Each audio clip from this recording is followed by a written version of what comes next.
Just when you think you've got a handle on what the Falcons are planning for the 2025 NFL Draft, the puzzle changes again, and this time, it's head coach Raheem Morris throwing curveballs and leaving breadcrumbs.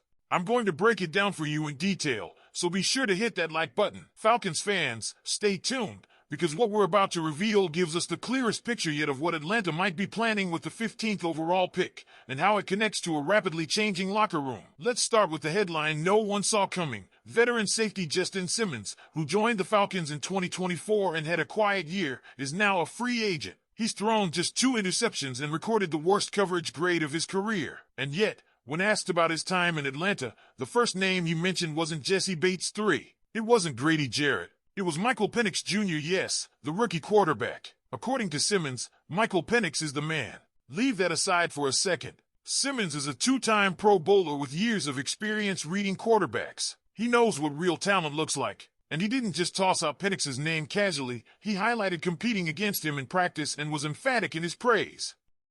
That kind of statement from a respected vet doesn't come cheap. It sends a very clear message to fans and critics alike. Penix isn't just a project. He's already commanding attention behind the scenes. But what makes this quote even more compelling is the context in which it was said. Simmons is trying to find a new team, potentially eyeing a reunion with Vic Fangio in Philadelphia, where he feels his fit is seamless due to familiarity with the system. Even while making his pitch to other franchises, he circled back to praise Penix and safety Jesse Bates III. That tells you Simmons' words weren't for show. They were genuine reflections of a guy who's been in the league long enough to separate hype from substance. Now pivoting from the quarterback buzz to the other side of the ball, Atlanta's defense. It's no secret that the Falcons have been stuck in a pass rush drought for years. Second to last in sacks in 2024 with just 31.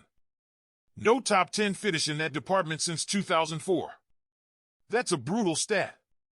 The only players who brought real heat last season were Arnold Ebiketie with 6 sacks and Caden Ellis with 5.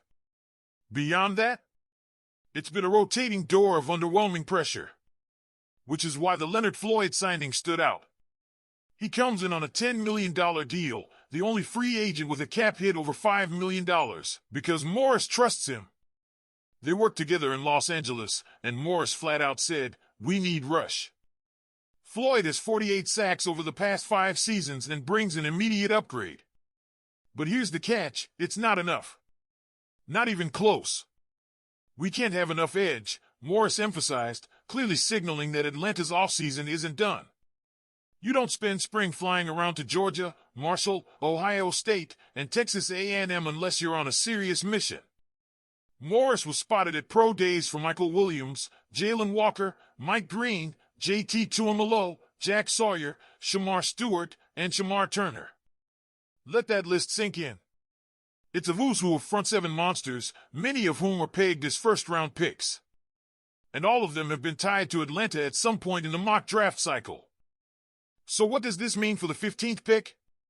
If you're thinking, it's gotta be an edge rusher, you're not wrong, but it's not guaranteed. That's where Morris throws in the twist.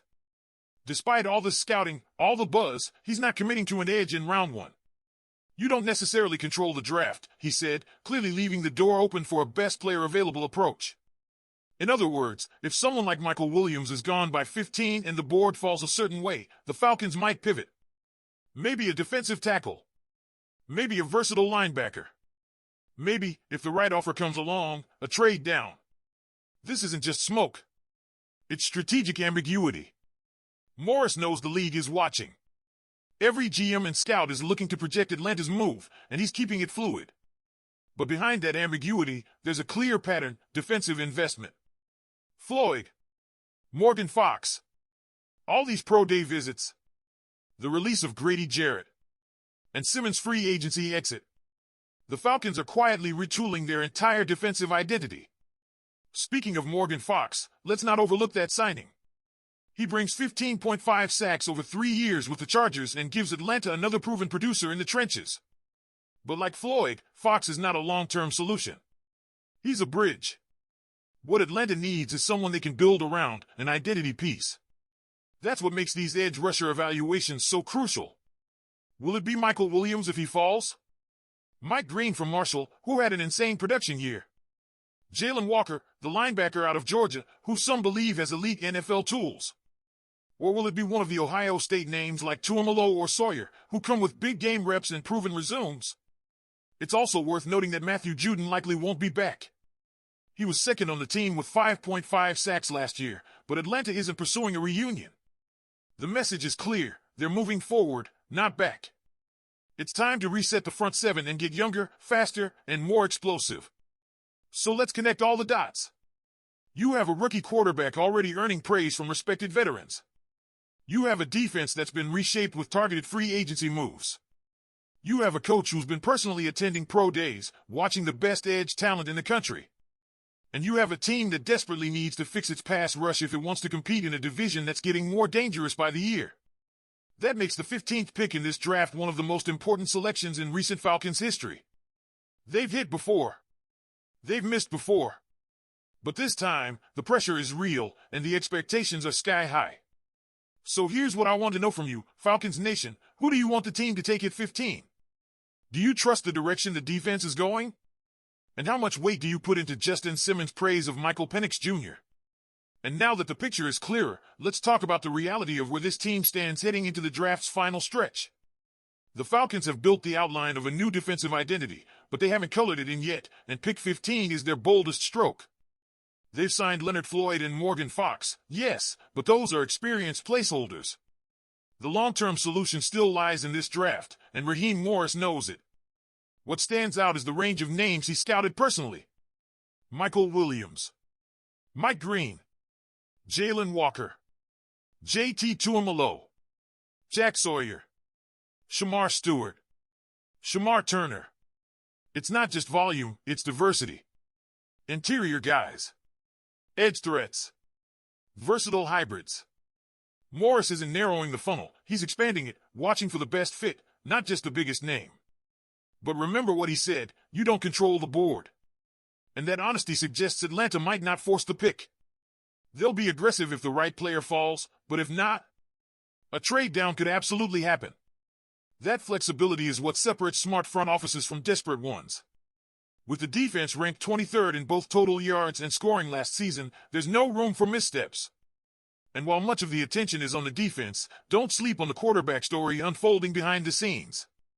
Justin Simmons calling Michael Penix Jr. the real deal isn't just praise, it's validation. It means Penix is earning respect, building credibility, and making plays that matter, even if they're still only in practice. The Falcons are threading a tight needle: maximize the draft, elevate the defense, and quietly develop their quarterback of the future. If they get all three right, this team could surprise a lot of people in 2025. So here's the final ask: if you believe in the direction the Falcons are going, hit that like button. If you want full draft coverage, post-draft breakdowns, and exclusive insights all season long, subscribe to the channel right now. Drop your draft predictions in the comments. Don't forget to click the like button and subscribe to stay informed. Go Falcons!